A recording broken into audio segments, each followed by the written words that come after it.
Kepala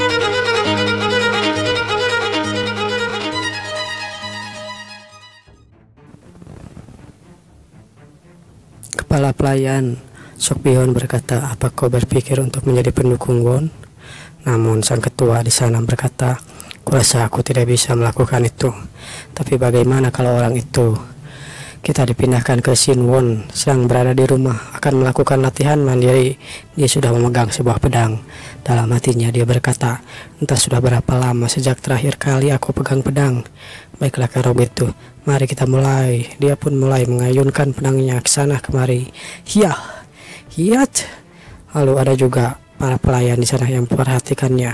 Dia mengetahui pedang itu, seni pedang Great Mountain. Dari mana tuan muda mempelajari itu? Apa itu dari pengurus Kang? Dalam hatinya ia berpikir begitu. Kuda-kudanya sempurna, tapi kekuatannya seolah tidak ada dan tidak memiliki tenaga dalam. Kami tidak bisa menggunakannya dalam pertarungan sungguhan. Tampaknya kami tidak perlu cemas, soalnya dia anak yang tidak berdaya. Namun ketika itu Won melakukan sesuatu. Dia melakukan jurusnya di masa lalu. Itu adalah Phantom Blade Step. Ketika itu dia mengayunkan pedangnya begitu cepat. Namun saat dia sadar, hampir saja ucap Won. Di sana pelayan itu menyadarinya itu bukan sedim pedang Great Mountain. Apa itu? Dalam hatinya Won berkata, "Hampir saja aku menggunakan Phantom Blade." Tidak ada yang menyadarinya kan? Tidak ada yang menyadarinya sampai melihat ke sana kemari. Namun ya, ternyata ada yang menyadarinya. Salah satu pelayan di sana berkata, "Itu hebat." Terdengar oleh Won. Won melirik orang itu, dan orang itu pun, "Siapa itu?" Dia berkata begitu. Pelayan tersebut langsung melututkan dirinya sendiri. "Tuan muda, aku sudah melakukan kesalahan." "Angkat kepalamu," ucap Won. "Aku tidak akan menghukummu." "Siapa namamu?" ucap Won.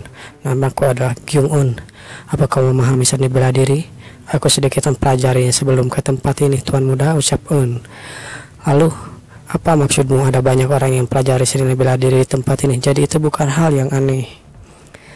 Kalau kau mempelajari seni bela diri, maka membersihkan dan merapikan ruangan latihan ini akan menjadi tugasmu mulai dari sekarang." Lalu Kyung-un berkata, "Aku akan mengikuti perintahmu sesuai perintah Anda, tuan muda." Dan begitulah Kyung-un pun menjadi pelayan pribadinya. "Apa permintaan ini tidak salah ya?" ucap Won. Sementara itu, di sisi yang lain seseorang atau pelayan Kang berkata, "Tuan muda sendirilah yang memilihnya." Begitu ya." Sambil mengingat-ingat hal itu, "Aku bahkan tidak mengingat wajahnya. Bahkan jika aku bukan pemimpin pasukan, mungkinkah Jokwang menyembunyikan tenaga dalamnya?"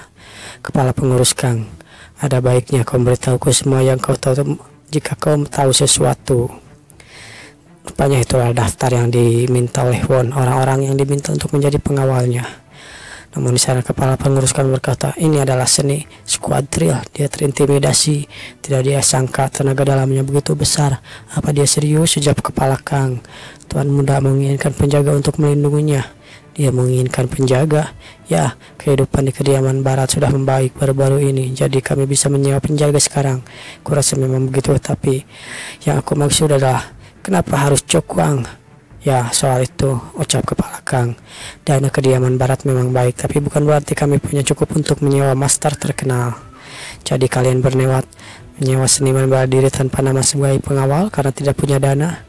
"Ya, kurang lebih begitulah." Aku malu mengakuinya, tapi memang itulah keadaannya. "Aku mengerti kalian berusaha menyewa seniman bela diri tanpa nama, tapi itu masih belum menjawab pertanyaanku. Aku tidak tahu apapun selain itu," ucap pengawal Kang. "Aku akan memeriksa permintaan tuan muda ini terlebih dahulu." Lalu kepala pengurus Kang pun menundukkan kepalanya. "Aku berterima kasih tuan." Seni squad drill itu benar-benar memberiku tekanan yang kuat. Sambil mengingat-ingat hal itu, kepala Kang berpikir, "Apa aku harus berurusan dengan orang sepertinya ke depannya? Sial." Lalu dia pun masuk ke kediaman Won. "Tuan muda, ada apa? Kita harus memotong ikatan dengan orang yang mengirimkan daftar nama ini." "Memangnya kenapa?" ucap Won. "Padahal aku sendiri kan yang menulis daftar ini." Tidak ada. Orang itu hebat sama sekali. Memangnya daftar itu aneh ya?" ucap Won. Ya, bukan itu masalahnya. Semua yang ada dalam daftar nama ini adalah orang-orang tidak berguna.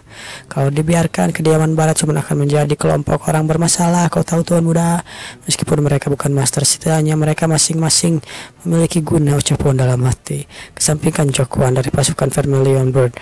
Mungkin dia masih bodoh karena tidak memiliki nama. Tapi Pang Hachong dari pasukan White Tiger, ayolah, dia adalah pemabuk, seni bela dirinya sangat lemah. Lalu Won berpikir, memangnya dia orang seperti itu? Dia tidak sesuai yang dibayangkan Won di masa depan. Lalu adalah Quan Hum dari pasukan Red Wind, juga bermasalah. Dia di penjara dan di penjara bawah tanah karena pemberontakan. Orang yang baik berada di penjara bawah tanah, ucap Won. Kenapa dia begitu? Yang lainnya juga sama, seorang pencuri ulung, terus pemain wanita, playboy juga ada di sana. Terus dia bahkan tinggal di rumah bordil. Kelihatannya kau harus memikirkan kembali rencanamu, menjadikan mereka sebagai penjagamu. Kenapa kau juga ingin menjadikan mereka sebagai penjagamu, ucap Kang. 2 dari mereka adalah ketua pasukan dan 3 dari mereka dipromosikan menjadi wakil ketua. Seingatku, bukankah kita tidak akan rugi meski mereka tidak memenuhi ekspektasi telah direkrut? Bahkan jika mereka bukan orang ternama, apa mereka orang jahat? Bukan masalah meski kita mengusir mereka nanti. Mereka sedikit berbeda dari yang ku ketahui, ucap Won. Kalau begitu bagaimana kalau kita menguji mereka sebelum direkrut? Ya, ide bagus, ayo kita lakukan itu, ucap Won. Dan besok paginya di ruang latihan, ya, apa mereka mulai melakukan ini? Mereka mulai bertengkar sendiri. Ya, mau bagaimana lagi Tuan Muda? Mereka adalah orang-orang bermasalah, ucap Kang. Perhatikan itu dan sampaikan ini. Dan sehebat apa mereka? Rupanya di sana ada salah satu dari mereka yang berkelahi, bajingan tengik. Yang tinggi dengan wajah mulus itu adalah Jong Yongse. Sementara orang yang gesit lincah itu adalah, dilihat dari pergerakan tangan dan kakinya, kurasa mereka lumayan hebat. Bagaimana dengan yang satunya? Ya, yang satunya sebagai mantan anggota pasukan Red Wind, Quan Hum adalah orang yang berusaha mengalahkan lawannya dengan kekuatan. Sementara Yongse itu bergerak dengan kaki yang cepat. Dilihatnya, kurasa buang-buang waktu dengan kita melihatnya lebih lama. Baiklah, pertarungan mereka tidak akan selesai jika kita terus melihatnya. Baiklah, kalau begitu semuanya berhenti lakukan apapun. Akan kuakhiri ini sekarang. Saat mereka berdua akan mengakhirinya, di sana kepala pengurus Kang hadir di antara mereka. Cukup sampai di situ. Dia pun melerai perkelahian. Orang-orang di sana terpental ke belakang. Siapa dia? Aku kepala pengurus kediaman barat, Kang Hawon. Kami memberikan hormat kepada Tuan Muda ketika menyadari bahwa Won ada di sana. Ini adalah Joguang, Hamon, Pai Cheng, lalu Quan Hum dan Yong Jongsi. Alasan kami memanggil kalian ke sini adalah untuk memilih murim penjaga kediaman barat, ucap Won. Sebagai penjaga, aku akan segera mengakhiri ini. Yang lain tidak terlihat menyukainya dan yang lainnya juga tidak peduli. Mereka meremehkan kediaman barat, ya, ucap Won. Ada baiknya kalian menjalankan tugas ini dengan serius. Aku berniat mengirim orang yang tidak terpilih ke Gunung Baohui. Baohui? Bukankah itu gunung yang dikatakan siapapun yang akan mendaki turun lalu sebagai mayat? Lini terdepan kultus Divine, dan dia akan mengirim kami ke sana cuma karena tidak lolos sebagai penjaga. Dia akan mengirim kami ke sana. Apa-apaan anak ini? Sementara itu, di Guizhou Klanshok, seseorang berkata, pemimpin kultus dan Tuan Muda ke-7, kepala keluarga dari Guizhou Sok Munjung. Ada baiknya antara tidak kita lalu memikirkan kata-kata pemimpin kultus. Pemimpin kultus sekadar tertarik dalam perubahan yang ditunjukkan oleh Tuan Muda ke-7. Tidak ada alasan untuk mempertaruhkan keselamatan klan cuma karena rasa tertarik. Won tidak cocok sebagai pewaris yang harus melewati pertumpahan darah dan rencana licik. Bion, pemimpin kultus pernah bilang kalau kau tidak ada di kapal yang sama, maka kita tidak akan berlayar tanpa angin. Apa maksudnya itu? Persaingan pewaris sangatlah kecil. Aku tidak berharap Tuan Muda ke-7 mencapai sesuatu yang luar biasa. Aku cuma berpikir untuk menggunakannya sebagai penghancur keseimbangan saja. Kepala keluarga bagi Tuan Muda ke-7, kurasa itu adalah sesuatu yang terlalu kejam. Terlalu kejam, ya, ucap si Aki. Kita pun dipindahkan lagi ke scene latihan para penjaga atau calon penjaga. Sampai kapan aku harus mengaji mereka? Siapa sangka ini akan dilatih dan melakukan hal seperti ini tanpa henti. Kalau kita bermalas-malasan, kita pasti akan dilempar ke Gunung Baohui, ya kan? Lalu Kang berkata, tes hari ini cukup sampai di sini. Kalian semua istirahat saja di kediaman yang sudah disiapkan. Di sana Won berkata, bagaimana menurutmu pengurus Kang? Bukankah mereka terlihat menjanjikan? Setelah diperhatikan, mereka bukan sekedar menjanjikan, tapi bisa dikatakan mereka hebat. Orang seperti apa yang bisa menemukan bakat seperti mereka? Ucap Kang dalam hati. Kalau mereka berlatih di bawah bimbingan master yang hebat, ku yakin mereka akan menjadi lebih kuat dibanding murid setingkat kapten tim. Lalu Won menambahkan, jika kau harus mendapatkan seorang untuk melatih mereka, jadi kau akan melakukan itu? Ya, aku rasa itu benar, tapi ada satu syarat dari mereka. Syarat seperti apa? Mereka akan mengajari para penjaga di ruang latihan bawah tanah dan membuat mereka tidak bisa melihat wajah satu sama lain. Apa seseorang bisa mengajari orang lain tanpa melihat wajah satu sama lain? Ucap Kang. Bukankah itu satu-satunya cara supaya mengajari mereka? Ucap Tuan Muda Won. Lalu keesokan harinya di ruangan latihan, Tuan Muda belum datang ya, ucap seseorang di sana. Tampaknya begitu, ucap orang yang lain. Tes apa yang akan dia berikan pada kita hari ini? Entahlah, karena aku tidak mau dikirim ke Gunung Bawe. Kurasa aku tidak akan melaluinya itu. Jadi tidak ada alasan untuk khawatir padaku. Katamu namamu adalah Jokwang, iya kan? Iya, namaku adalah Jokwang. Mungkin aku akan bertahan sampai berakhir di sini. Aku bertahan soalnya aku lihat kau dan Tuan Muda sangat tertarik padamu. Kau tidak akan percaya kebohongan itu. Terdengar jelas, iya kan? Ucap yang lain. Namun di sana Tuan Muda sudah datang. Perhatian, apakah kalian semua sudah siap? Baru rasanya mendengar suara kalian yang bersemangat. Itu adalah suara dari pengurus Kang. Tuan Muda memutuskan untuk pengampunan kalian. Tunjukkan rasa hormat kalian. Kalian lulus. Terima kasih Tuan Muda, tapi ada syaratnya. Syarat? Pacong, ya Tuan Muda, jangan lagi minum-minum mulai dari hari ini. Hah? Apa maksudmu jangan minum? Alasanmu tidak memiliki pencapaian adalah alkohol, ucap Won. Tuan Muda, aku memang tidak mengikuti latihan berkali-kali, tapi bukan berarti itu karena alkohol. Ayolah, ucap Won, aku akan memberimu kesempatan untuk membuktikan kata-kataku dalam 10 hari. Aku akan percayamu kalau kau menang melawan Jokwang dalam 10 hari. Hah? Jokwang pun kaget, akan menang melawanku. Baiklah, aku mengerti. Aku akan mengalahkan Jokwang dalam 10 hari supaya aku bisa minum. Lalu Kwan Hum, ya, aku dengar kau menikmati pertarungan, ya kan? Kenapa mereka mencari gara-gara denganmu? Apa kau tahu itu? Itu karena kau mulai perkelahian. Aku melarang untuk melakukan pertarungan yang tidak berarti. Begitulah, aku akan memberimu 5 hari untuk membuktikan dirimu. Jika kau lulus, maka kau akan lulus. Kesempatan itu latih tanding melawan Jokwang juga. Tuan Muda, kenapa semuanya harus melawanku? Ucap Jokwang dalam hati. Hahumun, ku dengar tanganmu punya kebiasaan. Kalau kau membuat masalah di sini, kau akan dimutilasi. Ingat ini, Tuan Muda, aku akan perbaiki kebiasaanku. Ucap Humun. Bagus, aku akan berimu kesempatan juga. Lalu menanglah melawan Jokwang dalam setengah bulan. Setengah bulan ya. Lalu bawahan aku menjauh dari wanita. Kalau begitu kau kalah. Apa maksudmu? Tidak, aku bahkan tidak pernah menyentuh wanita lah. Ayolah, aku beri kau waktu sebulan. Jangan menemui wanita sampai latih tandingmu selesai. Baiklah, aku mengerti. Dan begitulah, semua dari mereka ingin melawan Jokwang agar bisa melakukan hal-hal yang mereka sukai. Bukan masalah besar untuk melawan si aneh itu, ya kan? Apa yang dilakukan Tuan Muda ketujuh? Ucap Jokwang. Baiklah Jokwang, untukmu, ikuti aku. Ruang latihan bawah barat, kediaman barat, master yang kami undang. Kami akan mengajari seni bela diri di sini. Aku akan pelajari seni bela diri di sini, ucap Jokwang. Itu benar, bukan hal besar untuk melawan keempat orang yang lain kalau kau belajar. Sebelum itu tampaknya kita harus membersihkan ruangan latihan ini. Kapan aku mulai bisa belajar? Ucap yang lain. Aku ingin menerima pengajaran sebelum melawan Kwan Hum. Maksudmu kau sekarang tidak bisa menang melawannya? Ya, malu mengakuinya, tapi Kwan Hum itu benar-benar hebat, ucap Jokwang. Lalu Tuan Muda mengatakan, kau terlalu jujur. Setidaknya kau harus memiliki kepercayaan diri.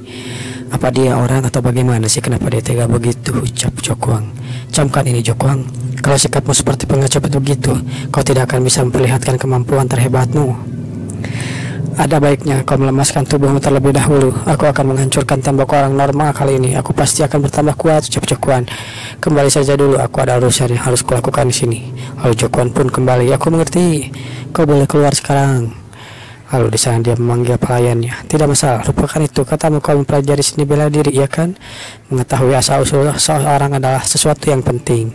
Aku ingin melihat seni bela diri yang kau pelajari, Tuan Muda. Tapi dengan pakaian ini, ya tidak perlu memperlihatkannya dengan sempurna. Aku cuma ingin melihat tingkatanmu saja. Aku akan menjadi murid setiaku. Aku pasti akan bersemangat. Dan begitulah akhirnya pelayan itu pun memperlihatkan seni bela dirinya. Tidak banyak tempat yang menggunakan Black War Leopard Fish di kultus Divan Demon ini, tapi ini merepotkan, bukan anggota klan Noh ya. Lalu cukup, ucap Won. Maaf, aku sudah menunjukkan kekuranganku, Tuan Muda. Dari siapa kau mempelajari jurus itu, ucap Won? Aku mempelajarinya dari pamanku. Pamanmu? Namanya adalah Gyong Cho. Dia adalah kapten tim ke-12 pasukan White Tiger. Ya goncol ya, aku bisa menggunakan teknik pedang Great Mountain. Sudah berapa lama kau bekerja di kediaman barat? Sudah 3 tahun. Itu berarti dia cukup lama di sini. Lalu dia pun memberikan sesuatu. Ini, makan ini. Tuan Muda, ini. Sambil melihat obat yang diberikan oleh Won. 5 hari pun berlalu. Di sana kita akan diperlihatkan Kwang Hun akan melawan Jok Kwang. Siapa yang akan menang? Ucap yang lain. Aku kasihan pada Jok Kwang, tapi Kwang Hun mungkin yang akan menang. Jok Kwang jarang keluar belakangan ini. Apa dia mempelajari teknik aneh di suatu tempat? Entahlah. Dan akhirnya Jok Kwang pun sudah sampai di sana. Apakah sudah siap, Jok Kwang? Siap, ucap Jok Kwang. Apa ini? Tidak ada emosi keluar dari wajahnya. Penampilannya juga berubah. Kwang Hun tidak akan kalah, ya kan? Lalu pertandingannya dimulai. Akhirnya pertandingan dimulai. Kalian akan berduel menggunakan pedang asli. Kalau pertandingan itu berakhir dalam 1 jam, aku akan memutuskan siapa menangnya. Kalau begitu, mulai. 1 jam ya. Aku rasa ini tidak akan selama begitu. Aku akan mengakhiri ini dalam 10 gerakan. Ucap Kwang menyerang Jok Kwang. Kalau begitu, ya kecak. Rasakan ini. Duelnya akan berakhir dengan ini. Kita akan dipindahkan ke 3 hari yang lalu. Ruang latihan bawah kediaman barat. Ketika aku masih kecil, aku menerima banyak pujian tentang bakat bela diri yang hebat. Meski begitu, sejauh aku berjalan, aku hanya murim biasa di sini. Jok Kwang menyadari sesuatu. Aku akan menjadi murim kelas atas. Tuan Muda Jok Kwang juga ada di sini. Akhirnya Jok Kwang masuk ke ruang latihan, disambut oleh pelayan milik Won. Kau sudah sampai? Wanita ini, mungkinkah kau adalah masterku? Hahaha, ucap pelayan itu. Salah, tapi aku bukan mastermu. Mastermu ada di sini. Terlihat sosok siluet sebuah bayangan. Dia berkata, kau sudah datang? Jok Kwang memberi hormat pada master. Ku dengar kau menggunakan pedang ya. Kau mempelajari teknik pedang Great Mountain dan Killian pasukan Vermilion Bird, ya kan? Karena lawanmu adalah bagian dari Red Wind, dia akan menggunakan teknik pedang Antum Wind. Iya, aku rasa begitu. Di antara semua pergerakan ketiga disebut Antum Spirit Sitting Moon. Kyung-eun, demonstrasikan itu. Lalu dia menyuruh pelayan itu untuk mendemonstrasikan jurusnya. Jok Kwang terkejut, bahkan pelayan ini bisa melakukannya. Kemungkinan besar melawanmu akan menggunakan pergerakan ini dalam 3 hari terakhir. Apa aku bisa menarik pedangmu untuk melakukan pergerakan barusan? Akan ku coba, ucap Jok Kwang. Dan begitulah Jok Kwang mencobanya. Tapi banyak gerakan yang salah dari jurus-jurusnya. Langkahnya salah, ucap Kaun. Tolong beri aku waktu, ucap Jok Kwang. Sesuai dugaanku, dia bukan jenius, bakatnya biasa saja, ucap Kaun. Aku menyadari kesalahan yang kulakukan. Baguslah, coba gunakan pergerakan itu pada anak ini. Tapi tanganku tidak bisa bergerak. Lakukan saja. Lalu Gaun menantangnya. Cepat lakukan gerakan itu padaku. Dan begitulah mereka pun berlatih selama 3 hari. Dan inilah hasilnya. Kita dipindahkan ke suasana yang sekarang. Rasakan ini, duelnya akan berakhir dengan ini. Dia melakukan jurus yang Gaun lakukan. Terlihat langkahnya begitu cepat. Lalu tiba-tiba saja Jok Kwang menebaskan atau menodongkan pedangnya ke leher Gaun. Ke leher Kwang Hun maksudnya. Ketika dia belum bersiap-siap dengan jurusnya. Setelah terkena jurus itu, pelayan kan berkata, pemenangnya adalah Jok Kwang. Sudah berakhir. Apa? Dia sudah kalah. Aku akan melawan. Persiapan dengan matang jika aku mau tahu siapa yang menang. Pergerakan barusan itu, ku yakin itu bukan Moon Bio. Dia mengacaukan pergerakan Antum Spirit Setting Moon Kwang Hun dengan sempurna. Dalam satu bulan aku melampaui orang itu, ucap Jok Kwang dalam hatinya. Aku melarang Kwang Hun melakukan pertarungan yang tidak berarti selama 3 tahun. Aku akan membatalkan larangan ini jika kau bisa menang melawan Jok Kwang dalam 3 tahun. Siap, aku mengerti, ucap Kwang Hun. Latih tandingnya cukup sampai di sini. Kalau begitu kita bubar saja. Orang-orang bergosipmu. Tidak disangka dia akan mengalahkannya dalam 3 gerakan. Hahaha. Tampaknya seorang yang jauh lebih hebat dari perkiraanku sudah mengajarinya. Ya benar, itu aku, ucap Won dalam hatinya. Mungkinkah orang ini berasal dari Clan Shock? Akan bagus kalau memang begitu, tapi sayang sekali bukan. Lupakan itu. Bagaimana dengan berita terkait Bukit Kingxia? Chong Moon menurut Anda yang bekerja dengannya, dia berlatih senam bela diri setiap harinya. Mungkin karena itu Aku tidak bisa menemukan ketika mencarinya beberapa hari yang lalu. Apa dia sedang mengenalkan seni Conferring Cloud Heart? Atau dia fokus melaporkan kebenaran kalau dia dipindah tugaskan? Keduanya bukan masalah, tapi selama dia bertambah kuat. Lalu, kita dipindahkan ke Shinjukuan. Kenapa kau murung meski kau sudah menang? Bolehkah aku menanyakan sesuatu? Ya, aku izinkan, tanyakan saja, Chokong bertanya pada masternya, atau Won yang sedang menyamar. Bagaimana kau bisa tahu kalau Kwan akan menggunakan Antum Spirit Setting Moon dalam 3 gerakan terakhir? Kenapa kau tiba-tiba ingin tahu tentang itu, ucap Won? Awalnya aku tidak begitu yakin, tapi aku jadi penasaran setelah mengalaminya sendiri. Aku sudah memperhatikan kalian sebelumnya, ucap Won. Karena kepribadian Kwan Hum tidak sabaran dan kasar, aku cuman beranggapan dia akan berusaha mengakhiri duel secepat mungkin. Jadi Tuan Muda ke-7 menyuruh kami saling berhadapan di hari pertama, supaya Master bisa memahami kekuatan dan kelemahan kami. Itu berarti dia sudah merencanakan panggilan kami berlima. Ya, itulah yang ada di pikirannya. Pemikiran seorang Master benar-benar sulit dimengerti, ucap Chokwan. Tapi alasan itu termasuk sesuatu yang bisa aku tebak. Jadi aku sendiri juga bisa menemukan cara untuk melawannya. Tapi aku tidak begitu percaya diri sekarang, ucapnya. Apa menurutmu kau menang karena kemampuanmu? Maafkan aku Tuan, tapi aku rasa itu benar. Aku tidak yakin kalau aku lebih kuat dari Kwan Hum saat ini.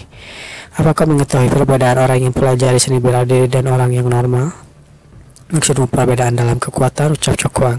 Perbedaan dalam pengetahuan. Mereka yang pelajari seni bela diri memikirkan cara untuk menang melawan lawannya. Kau belajar cara untuk menang dariku. Apa kau tak menyadarinya? Hatiku tidak akan tergerakkan. Aku tidak bisa menerima itu.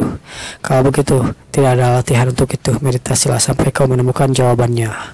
Dia pun disuruh meditasi sampai malam. Pun poek di sana. Di sana Won keluar bersama pelayannya. Dia berkata udaranya dingin, musim dingin akan segera datang. Benar, pelayannya berkata, menurutku itu pengajaran tentang kalau kau sudah mengetahuinya, pergerakannya akan dilakukan lawan, kau bisa menanganinya dan menang melawan mereka dengan mudah, ya kan? Masih jauh, pikirkan lagi, aku mengerti. Namun yang membuatku benar-benar penasaran darimu adalah Tuan Muda. Makan ini dulu. Hah, ini kan? Sambil dia berkata begitu, aku mohon minta maaf, maafkan aku. Entah apa kesalahanku, tapi maafkan aku. Di sana Won berpikir, kurangnya kau ini kenapa? Aku tidak bisa memakan ini. Tampaknya ada kesalahpahaman di sini. Ini adalah pil Seven Star. Pil yang kuberikan padamu ini bukan pil yang aneh-aneh. Makan satu pil Seven Star ini, kau akan mendapatkan sekiranya 30 tahun kekuatan Ki. Aku memberikan ini setiap tahunnya supaya kau tidak menganggap ini sebagai pil lain. Namun kalau kau tidak memakan satu saja pil Star, maka kau akan kehilangan semua inner Ki-mu. Selain itu, dan rambutmu akan mulai rontok. Anggap saja kehidupanmu sebagai wanita akan berakhir. Bahkan jika ini bukan racun mematikan, pada dasarnya ini merupakan kekangan. Apa ini takdir yang tidak bisa dihindari selama aku menjadi anggota kultus Divine. Aku akan mengikutimu Tuan Muda. Aku ingin mengetahui sesuatu. Kenapa aku? Ya, Capon itu meskipun dia terlahir sebagai keluarga bangsawan, pikirannya sudah seluas lautan malam ketika tubuhnya masih beranak 12 tahun, ucap pelayan itu. Tuan Muda, sebenarnya kau ini orang yang seperti apa? Dan begitulah terlihat keesokan harinya. Chokwan masih bermeditasi. Aku ingin mendengar jawaban atas pertanyaanmu. Karena kau masih menjalani meditasi, jauh saja tanpa membalikan badanmu. Ketahui lawan, maka ketahui diri sendiri. Tidak akan terjadi kekalahan dalam ratusan pertarungan. Tidak akan ada masalah asalkan aku memahami diri sendiri dan lawanku. Memahami lawan adalah dasar kemenangan, dan proses pemahaman sudah menjadi ketika pertarungan dimulai. Dan begitulah, sepertinya Chokwan mengalami pencerahan. Bagus kalau begitu, berusaha sendiri untuk memenangkan duelmu dalam selanjutnya. Kita pun dipindahkan ke 4 hari kemudian. Katanya pertemuan kali ini dibatalkan. Tampaknya ayah sedang sibuk, ucap Won yang sambil berbicara dengan Kang. Kelihatannya terjadi pergerakan yang tidak dari Kunlun.